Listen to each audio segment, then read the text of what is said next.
With the sun and warmer weather starting to make an appearance here in South Texas, it's time to get outdoors. Hop on a bike and hit the trails along the Mission Reach. There is plenty to see and do along the San Antonio River. Stop and check out some public art like Whispers, or take in the wildlife along the banks of the river.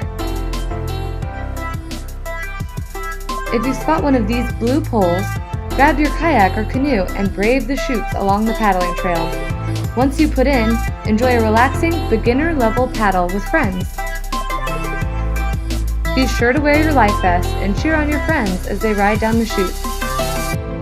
The Mission Reach is a beautiful place to enjoy with friends and family. From cycling, paddling, jogging, fishing, birdwatching, and more, it's a great place to get outdoors.